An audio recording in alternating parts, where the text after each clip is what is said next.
መጽሐፈ መክብብ ምዕራፍ 8 እንደ ጠቢብ የሆነ ሰው ማን ነው? ነገርንስ መተርጎም የሚያውቅ ማን ነው?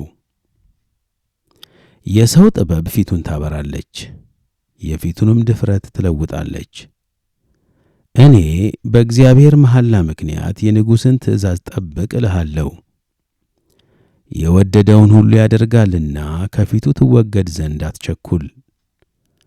ክፉንም በማድረግ አትጽና። የንጉሥ ቃል ኃይለኛ ነውና ይህንስ ለምን ታደርጋለህ ማን ይለዋል? ትእዛዝን የሚጠብቅ ክፉን ነገር አያውቅም።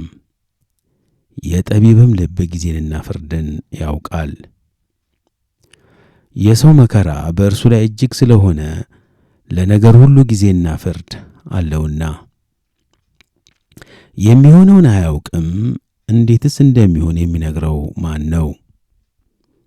መንፈስ ለማስቀረት በመንፈስ ላይ ሥልጣን ያለው ሰው የለም። በሞቱም ቀን ሥልጣን የለውም። በሰልፍም ስንብቻ የለም። ኀጢአትም ሰሪውን አያድነውም። ይህን ሁሉ አየው፣ ከፀሐይ በታች ወደ ተደረገው ሥራ ሁሉ ልቤን ሰጠው። ሰው ሰውን ለመጉዳት ገዢ የሚሆንበት ጊዜ አለ። እንዲሁም ኀጣን ተቀብረው አየሁ፣ ወደ ዕረፍትም ገቡ።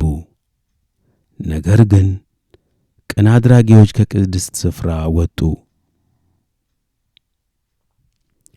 በከተማይቱም ውስጥ ተረሱ፣ ይህም ደግሞ ከንቱ ነው። በክፉ ሥራ ላይ ፈጥኖ ፍርድ አይፈረድምና፣ ስለዚህ በሰው ልጆች ውስጥ ልባቸው ክፉን ለመሥራት ጠነከረ። ኀጢአተኛ 100 ጊዜ ክፉን ቢሠራ ዘመኑም ረጅም ቢሆን እግዚአብሔርን ለሚፈሩት በፊቱም ለሚፈሩት ደህንነት እንዲሆን አውቃለሁ። ለኀጥእ ግን ደህንነት የለውም፣ በእግዚአብሔርም ፊት አይፈራምና ዘመኑ እንደ ጥላ አትረዝምም።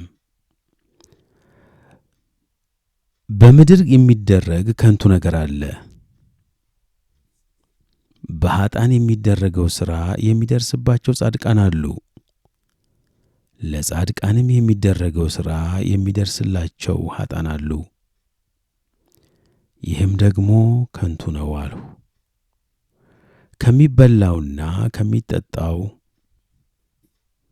ደስም ከሚለው በቀር ለሰው ከፀሐይ በታች ሌላ መልካም ነገር የለውምና እኔ ደስታን አመሰገንሁ። ከፀሐይም በታች ከድካሙ እግዚአብሔር በሰጠው በሕይወቱ ዘመን ይህ ደስታው ከእርሱ ጋር ይኖራል። ጥበብን አውቅ ዘንድ በምድር የሚሆነውንም ድካም አይ ዘንድ ልቤን ሰጠሁ። በቀንና በሌሊት እንቅልፍን በዓይኑ የማያይ አለና ከፀሐይም በታች የተደረገውን ሥራ መርምሮ ያገኝ ዘንድ ለሰው እንዳይቻለው የእግዚአብሔርን ሥራ ሁሉ አየው። ሰውም ሊፈልግ እጅግ ቢደክም መርምሮ አያገኘውም። ደግሞም ጠቢብ ሰው ይህን አወቅሁ ቢል እርሱ ያገኘው ዘንድ አይችልም።